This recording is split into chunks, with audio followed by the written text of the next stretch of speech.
Our scripture for this evening comes from 2 Corinthians chapter 2, verses 5 through 10. 2 Corinthians chapter 2, verses 5 through 10.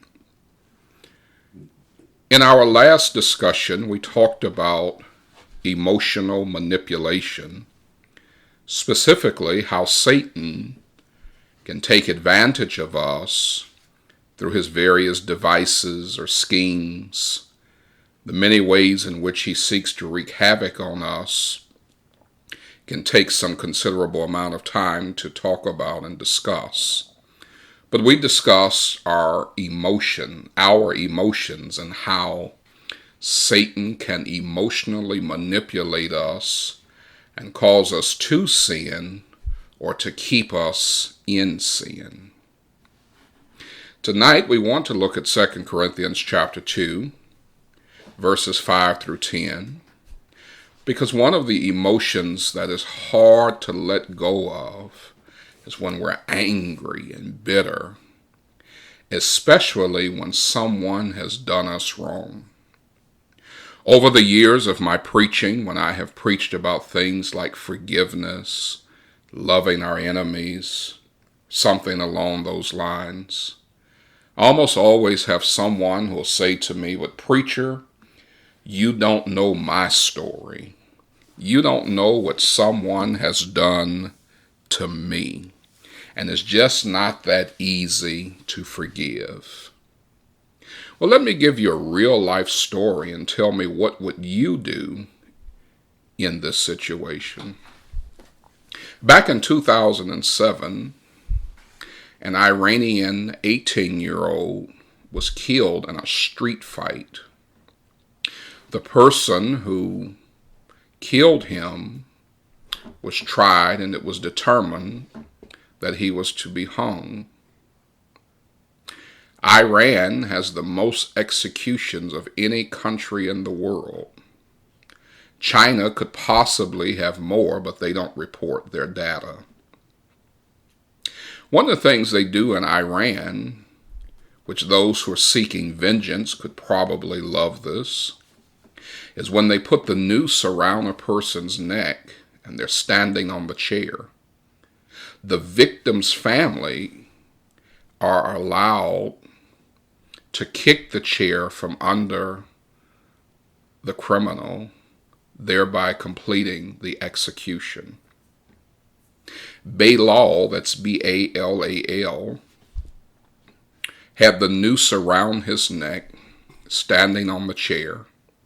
The mother of the victim and the father of the victim, according to Iranian law, were allowed to kick the chair.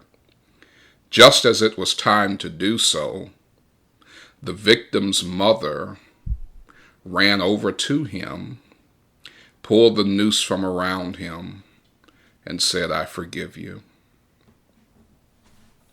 She spared the man from execution who had killed her son. Talk about forgiveness. When we look at this concept of forgiveness, some would say, well, good for her. But do you know that the Bible actually teaches us to forgive? That's an emotion that if you can let go of, that is anger and bitterness and hostility and vengeance. If you can let go of those things, you'd be surprised at how free you can be and how much Satan can manipulate you through those negative emotions. Listen to these words in 2 Corinthians chapter 2, starting with verse number 5.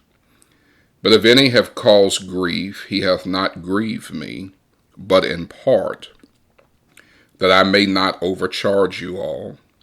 Sufficient to such a man is this punishment, which was inflicted of many.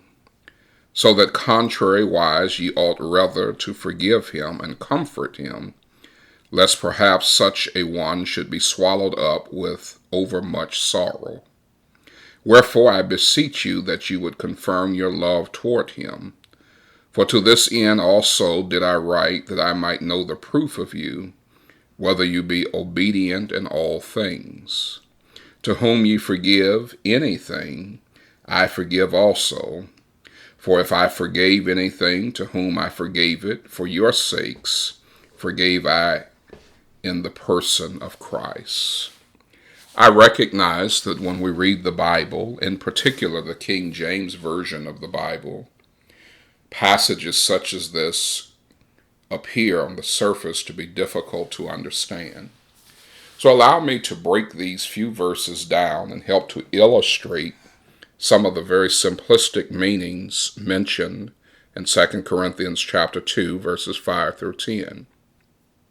First, we must understand that the concept here is that Satan gets an advantage over us when we are holding on to what someone else has done wrong.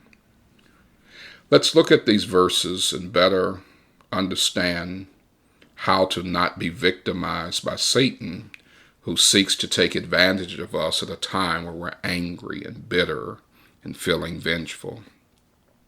In verse number 7, the simple thought to extract from that verse is that you can damage others by being too harsh on them.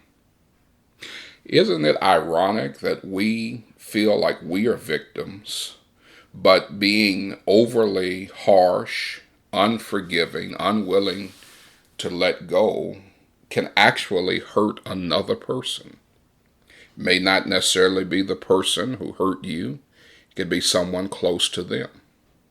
Someone could easily say, well, I don't care if they hurt me, let them hurt. But is that really the heart of a Christian? Is that really the heart of someone who God has forgiven for sins? In verse number 8, the Bible is there teaching us that we have to love people who offend us. Oh, I know that's a terrible concept for those who just want to hold on to anger and bitterness. Loving people does not mean that you like what they have done. It means that you are hoping for the best for their soul, and as such you should pray for them, that they would be repentant, that God would forgive them, and that they could be restored. In verse number 9, the Bible is teaching us that sometimes when people aggravate us and frustrate us and offend us, it may very well be a test of our character and a test of our faith. Now, as we talk about this, it's important to understand that God is looking at you and looking at me, and in every situation we encounter in life, every problem, every circumstance, every frustration, it is an opportunity for us to grow and to exemplify godliness. Now, people would say, Brother Gibbs, forgiveness is easier said than done. Let's consider some myths about holding on to things and the inability to forgive.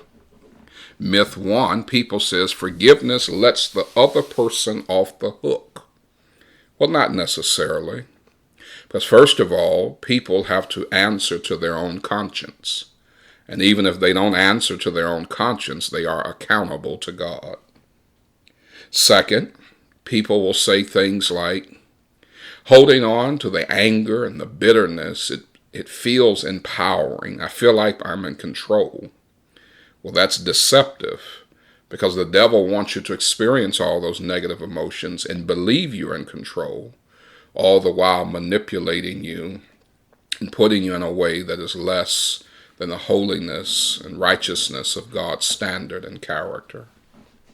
Another myth, people say, some things you just can't forgive. Is that true?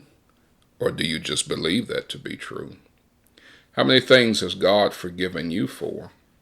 What if God said to you or about you, just some things you can't forgive? Another myth, I just can't let that go. Well, that's not being truthful to yourself. When you say, I can't let that go, the reality of the matter is that you choose not to let that go. Think about that. Another myth, well, they need to ask me for forgiveness first. Here's a question. Are you God? Do you recognize that when you hold on to things, that you are keeping yourself from peace and joy and being free of all of the toxic anger and bitterness and the results of those things.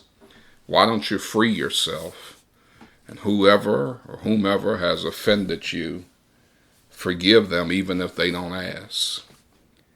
One may ask the question, whatever happened to the mother in the story we began with? Here is her statement on what happened. She says, now that I've forgiven him, I feel relieved. Who do you need to forgive? Like this Iranian mother, you might feel relieved when you just let go and let God. This has been another installment of A Few Minutes with the Minister.